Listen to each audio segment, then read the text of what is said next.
Today on Crock Pot Creations, we're going to do a quick and simple chicken recipe in the crock pot.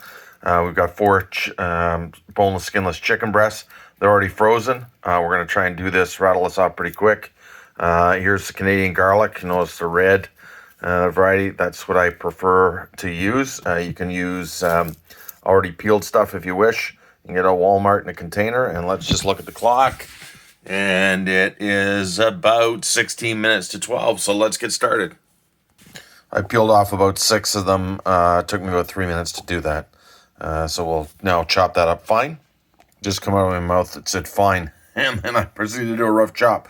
I'm trying to do this, so it's quickly. This is a fairly rough chop. Remember, it's going to go in your crock pot for several hours, so there's lots of time for it to meld into the recipe. So just a rough chop. Beside the garlic, we're going to use full onion. It's about the size of a baseball, maybe a little tiny bit bigger than a baseball. We're going to chop that up.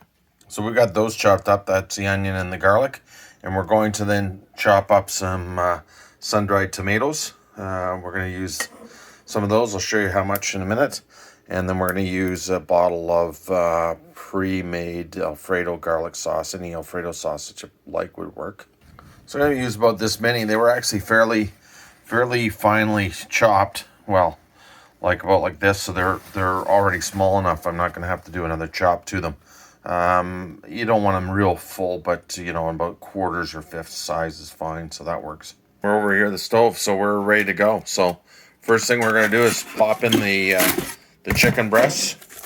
Notice they're frozen. It's like zip, zip, zip that we're in there, and we'll just split that down. We're going to then put in the onions and garlic. We're going to go grab the sun-dried tomatoes. In with the sun-dried tomatoes. Then we're going to take a teaspoon of black pepper, which I've got here.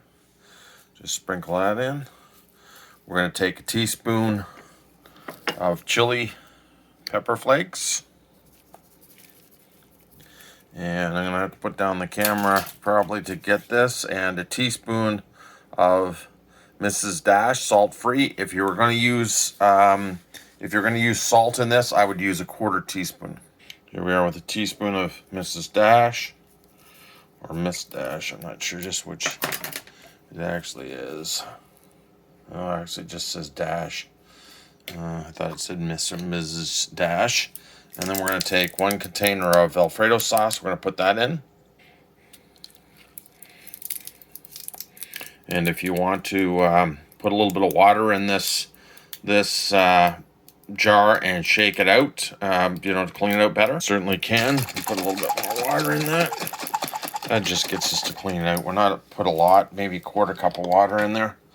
And that'll just allow it to clean out the jar a little better, which is there. And then we are going to put this on high for about 5 hours. Let's have a look at the clock. And the clock says, zoom. We were about 6 minutes to do this recipe. Back to the pot. So 6 minutes. Allow yourself 10. Let's go. And on high for about 6 hours. If this wasn't frozen, you could do it in about 3.5. On low instead of high. And that is it. Real quick and dirty. Boy, is it going to be good. One of the things you can do, an optional in this chicken recipe, I happen to have some sausages from last night. If you wanted to cut up a couple sausages and put it in here, they're already pre-cooked sausages I think I've got a couple of honey garlic sausages. You can chop them up into pieces, put them in the last hour of cooking so it heats up. You could also put shrimp in this if you wanted to. You put some shrimp and sausage, and you got sort of a gumbo. Slow cooker gumbo also works, but it's going to be fabulous and really quick to do. Realistically 10-15 minutes. It took me under 6 to do it, but I can chop pretty quick. So anyways, enjoy.